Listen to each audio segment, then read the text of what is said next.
Yo, what's going on, y'all? This is Master Ace from Brooklyn, New York.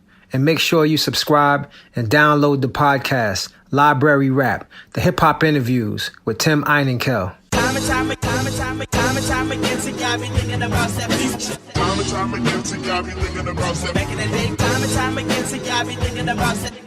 Time and time again, see y'all be thinking about that future.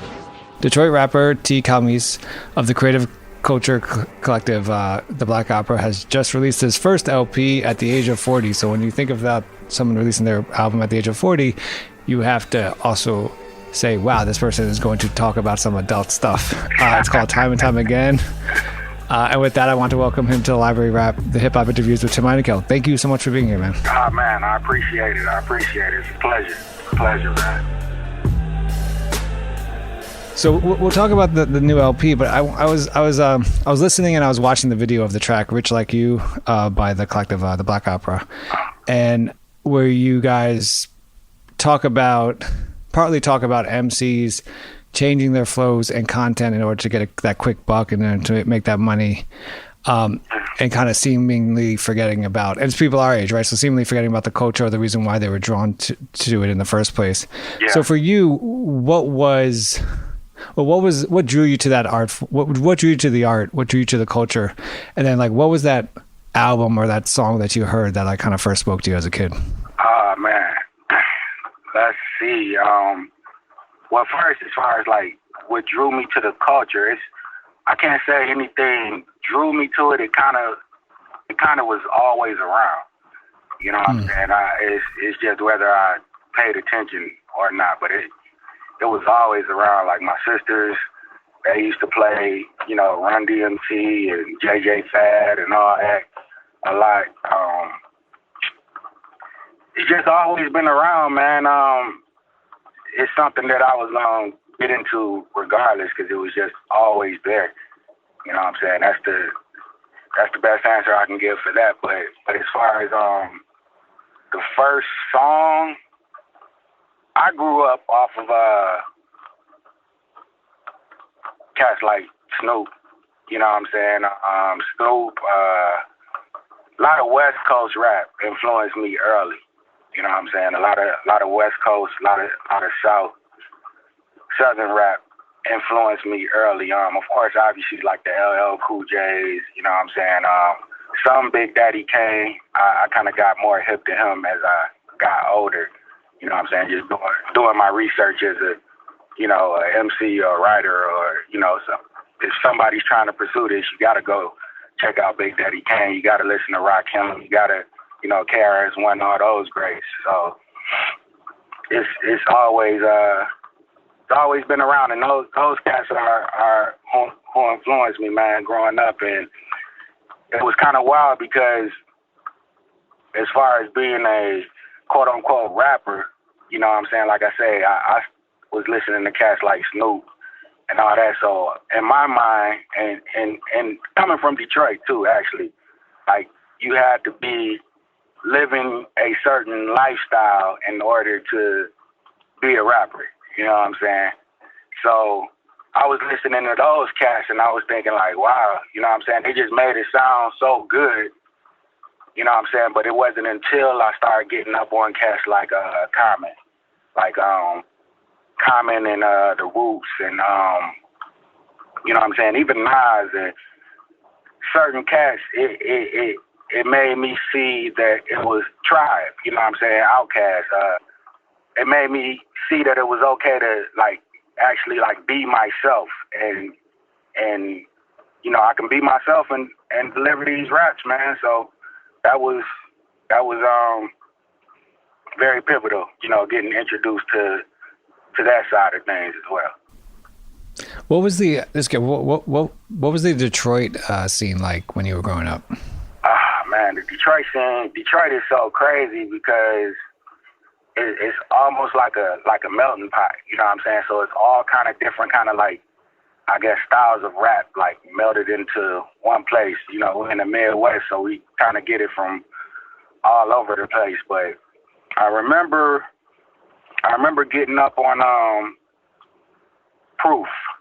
Rest in peace to Proof. I remember getting up on Proof, and when I heard him, I hadn't heard anybody like that from here.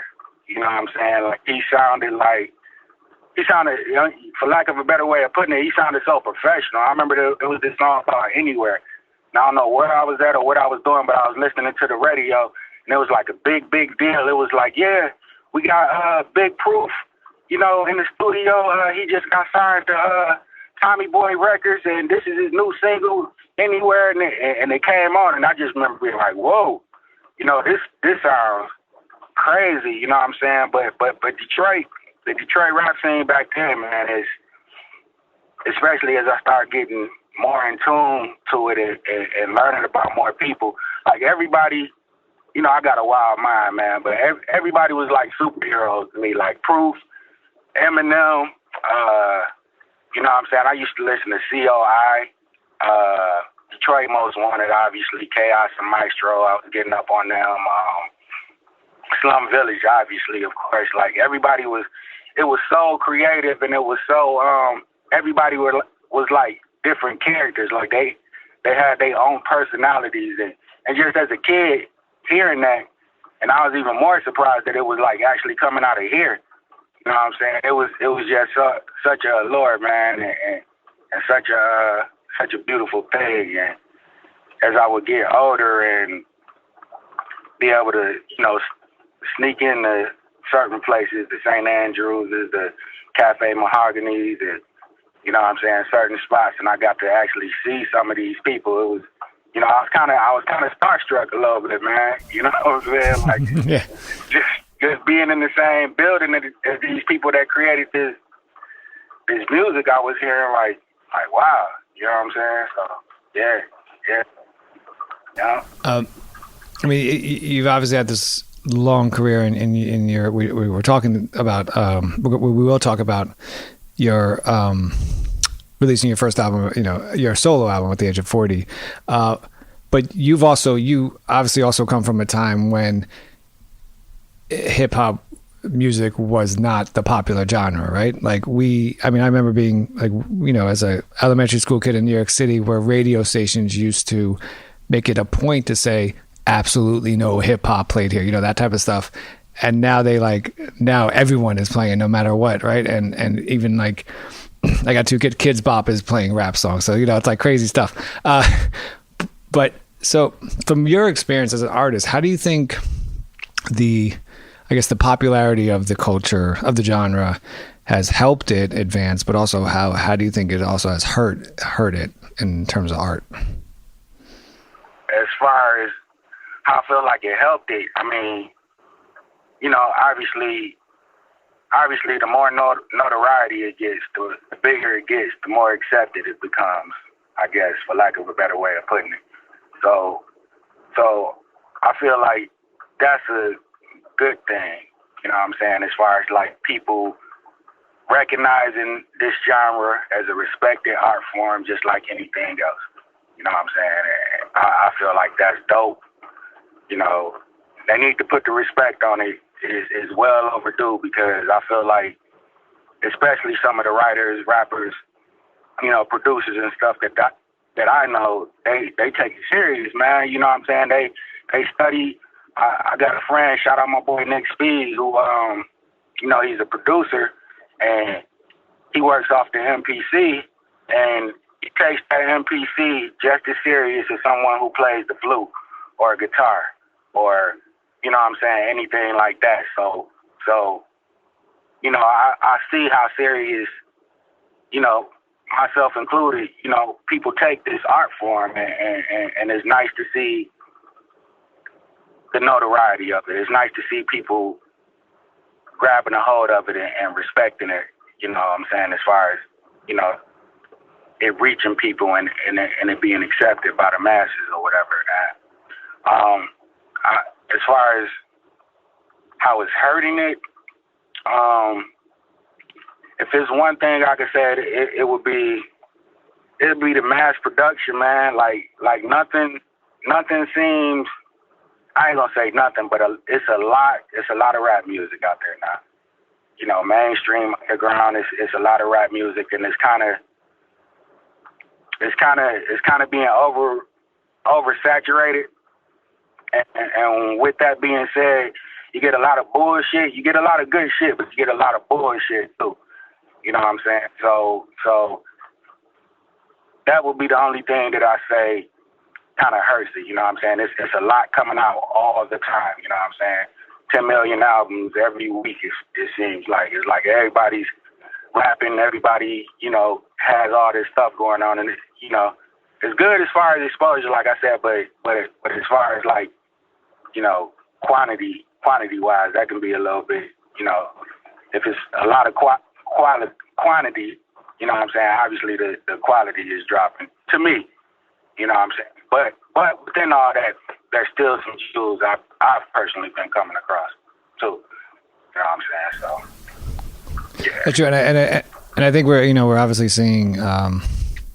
It's funny the amount of music that is actually being released now during this pandemic, right? When you guys can't tour, so like usually the setup is usually you do the record and then you go on tour to recruit money and get out there. But the amount of music that is being released, not just by young cats, but also by 40-year-olds, young cats like yourself, and then older people, like because we're all 21. But anyway, so. But it's just like, and I know I said like this is your first solo LP and you're releasing it as a 40-year-old. But is that even a conversation? I mean, and I ask this only in a way like, is this a big deal anymore? I mean, you have Black Thought releasing stuff. You have Busta. You have all these cats that are releasing albums at over the age of 40. Right. I mean, is this even does the age even mean anything anymore in hip hop? I'm starting to think not, man. I'm starting to think not. I did go through a period of time where, I was having the age-old age debate in my head. You know what I'm saying? I did go through that period of time, but then when I look at the bigger picture of it, it's like, I mean, in all honesty, hip-hop itself as a genre is still so young, man. It's still so young, and I feel like if there's any boundaries or any stipulations or rules, if you want to say that, like I feel like they're still being defined. You know what I'm saying? Everything people were saying, with the, I mean, Jay-Z was obviously younger than 40 when he released his first album, but he was considered older when he released his first album back in the day or whatever. So, and the young man game things, people used to say, I feel like that's all kind of outdated, man. I feel like we try to establish rules as we go along, but being that the art form itself and the genre itself is still so young, I feel like all of that is still being defined. Because, like you said, with Black Thought sounds sharp as ever to me on that mic. Yeah, at 40. That's true. Yeah, you know what I'm saying. And it's a lot of cats like Jay Electronica. I mean, even if you want to go to the mainstream of things like Rick Ross and 2 Chainz, they're all 40 and up, and to me, they're making some of their best music ever. You know what I'm saying? Like, it's wisdom that I've gotten actually getting here, but, getting to this point and getting to this age, like, provided enough life experience to be able to actually talk about something. I don't think I could have made this kind of music at any other point in my life. You know what I'm saying? So, yeah, I feel like it's perfect timing. Actually, yeah.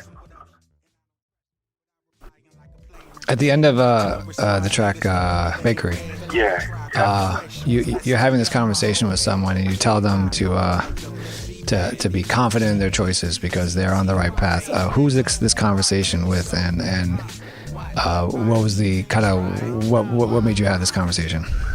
The conversation is actually with myself. Whatever. The conversation is actually with myself, and I mean, the state of the world right now, pandemic, protests, a lot of stuff is going on, and that, it's a lot of confusion. It's a lot of everything going on, and I just wanted to. It's important in times like this that you remain centered. I feel like, I'm saying, remain confident in what you're doing. I was talking to myself because, it's easy to get deterred, man. It's easy to get deterred. There's a lot of distractions going on. I mean, social media, the election we just had. I mean, it's a lot going on, and I feel like, you know, even pursuing this music thing and everything, is a lot of distractions, and I feel like the key to everything for me is to just stay centered, stay focused, and confident in what the direction I'm going in. Because, like you said, through the years, you know, with this career that I've had and this thing I've been pushing, is, you know, a lot of doubts come in. You know what I'm saying? A lot of doubts, a lot of questioning yourself, a lot of whys. You know, I had to ask myself a million hard questions, you know, along the years. You know what I'm saying? And you know, just being centered like that, and knowing that I'm on the right path, you know, it just helps, man. It's something that I feel like I needed to say to myself. You know what I'm saying? Hopefully somebody else will be able to get something from it too. I mean, you hear this album, and I'm going to ask you more about some lyrics that you wrote, but and just even that answer, it made me think of, like, when did you? I mean, I feel like this is a, you know, if you want to use your art form to kind of reflect on your, you know, your past career, you know, or your years before, I think this is a beautiful opportunity to do so, and you do it really well. But when did you start writing for this album? Like, was it this year, or was it like a few years in the making? This album was actually a few years in the making, I would say. This was a few years in the making. I went through a time of not even messing with it. You know what I'm saying? Not even actively, you know what I'm saying, pursuing it. You know what I'm saying? Not writing, not creating. I was just a working man. You know what I'm saying? Just focused on building a better life for myself and people I love. You know what I'm saying? So, you know, at one point, and that's why, shout out to the Black Opera. That's why I love them brothers so much, because they kind of gave me the nudge. You know what I'm saying? They kind of gave me the nudge, like, LT. You know what I'm saying? Like, come on, dog. You know what I'm saying? Like,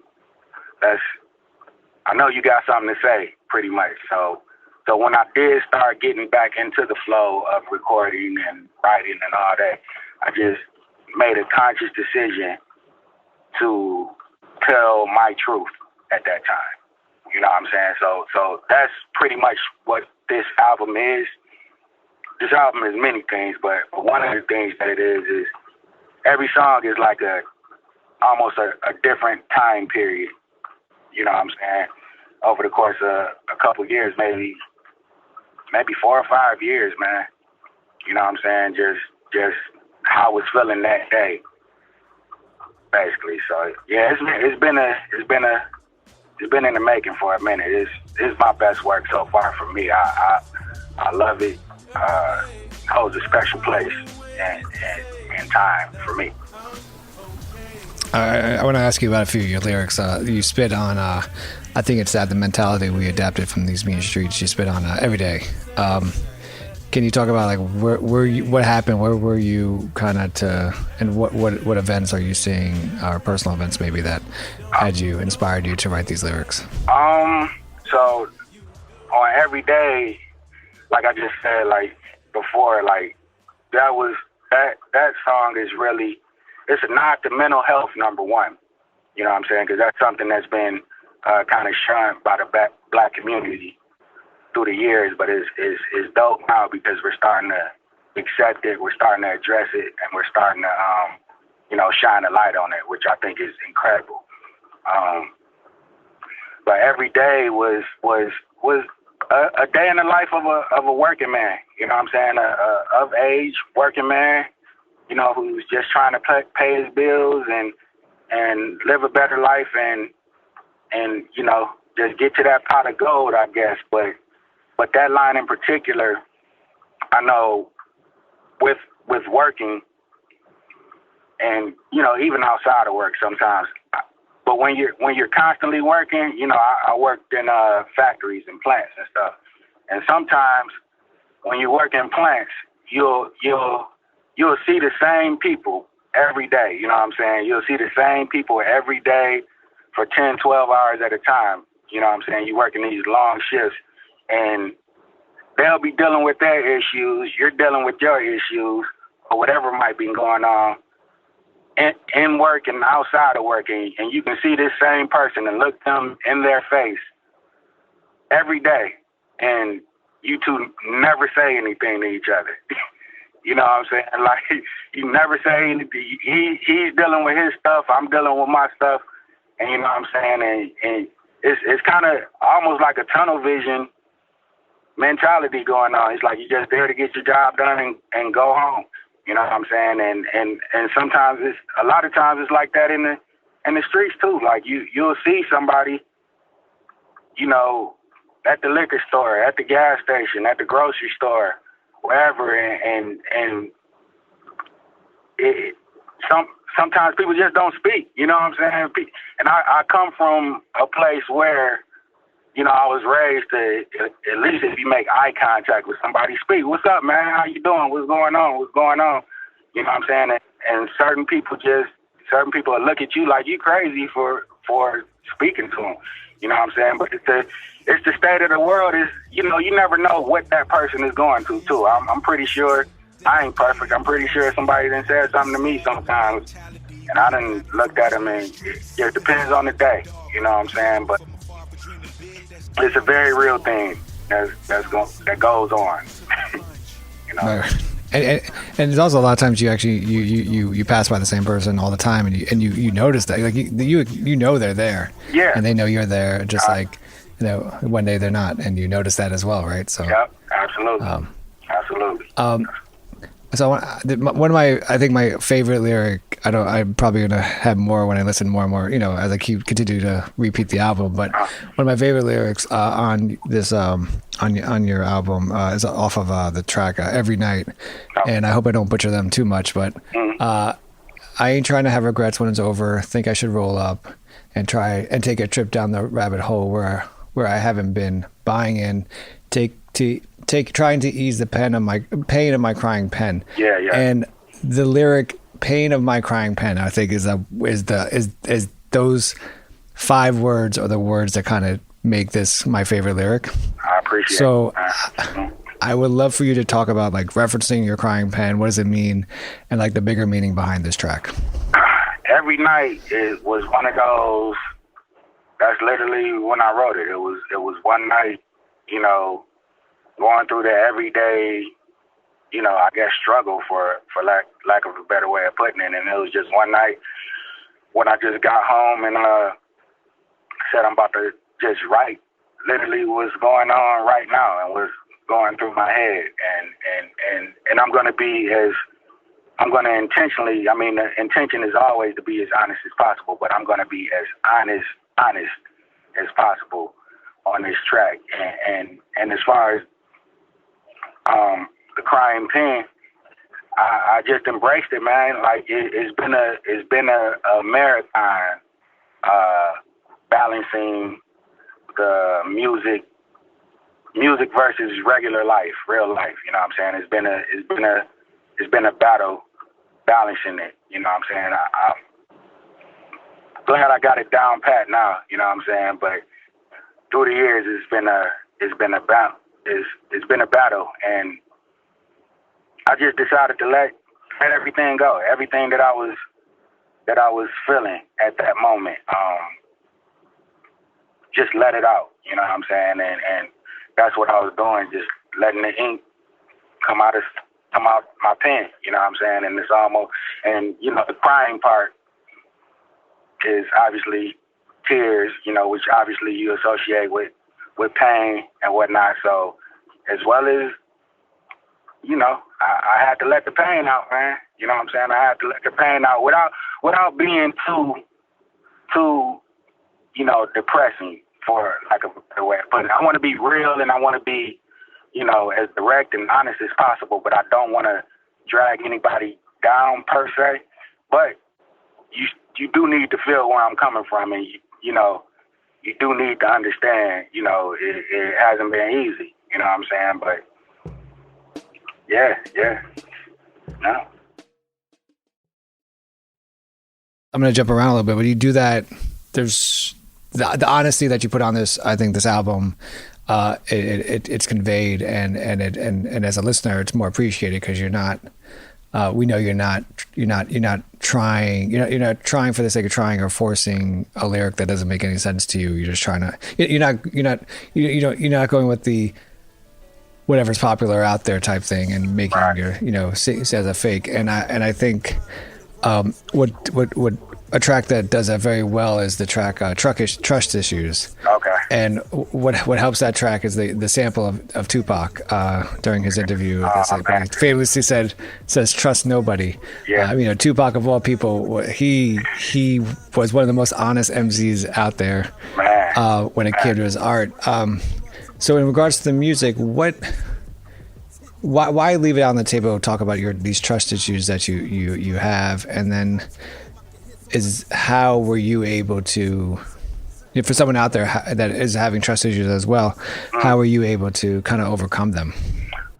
The way I was able to overcome having trust issues was to realize that you can't control what people do. You have to let them do what they're going to do and be okay with it one way or the other. You know what I'm saying? I think with me, I think my trust issues were, it never had, the wisdom is that it never had anything to do with the other person involved. It was all me. You know what I'm saying? They could have been in the wrong or they could have just been in the right the whole time, but it wasn't them. It was always me, and the trust issues is me accepting responsibility for my part in anything that could have went left or whatever. You know what I'm saying? That's basically the whole thing behind trust issues. It's obviously a song from a scarred individual, you know what I'm saying? And, that goes back to the asking myself the hard questions and just being as honest as I can with this music. It's something I just had to let out, man. It's something that I just had to let out. And, thank God it came out dope to me, you know what I'm saying? But at that point in time, I was just literally talking what I went through. I didn't care about rhyme structures. I didn't care about, the potency of the bars and, all that stuff that I can go into. I just didn't care about that at that time. I just cared about telling my truth at that moment. You know what I'm saying? And thank God it came across the way it did. Yeah. So I don't want people to think this is the most depressing album in the world. And right, absolutely. And we have people turn it off, and now they're like drinking heavily or something. I don't want people to think. So, well, we have to so talk about, you have to talk about the meat and potatoes, though. I get it. Yeah, yes. But I do want to ask you about this. The track "Mercy." It's a great track, but also the beat on that track with the choir. Yeah. It's produced by Three Steves. It's fucking incredible. It's incredible. I wish I could rhyme, but I can't. So I couldn't do anything about that. Yes. Well, what and for me, there is something about like when I hear violins or choirs being sampled on hip hop. It's like one of the best things in the world, I think. Me too. But me too. So what is it about? Well, first, what is it about the choir in this particular track that kind of spoke to you? And when Three Steves first came to you and said this is the beat, what was your initial thoughts, and what were like those first lyrics that you just wrote down? Man, when I first heard that beat, anytime I hear anything choir, I automatically go to the church. You know what I'm saying? In my mind, nice. You know what I'm saying? And the church plays a major part in who I am and my upbringing. You know what I'm saying? So automatically, it takes me to a spiritual place, a very real place, and you know what I'm saying, with just the way that joint sounds, man, like how big it is, I just knew I had to say something on that meant something. You know what I'm saying? So it's wild. Like I wrote that joint maybe 2 or 3 years ago, maybe. You know what I'm saying? And what I'm talking about on it, unfortunately, but fortunately, you know what I'm saying, it's still relevant right now and what's going on right now. You know what I'm saying? Same thing happens with songs like What's Going On, and you know what I'm saying, any songs that's talking about social issues or whatever.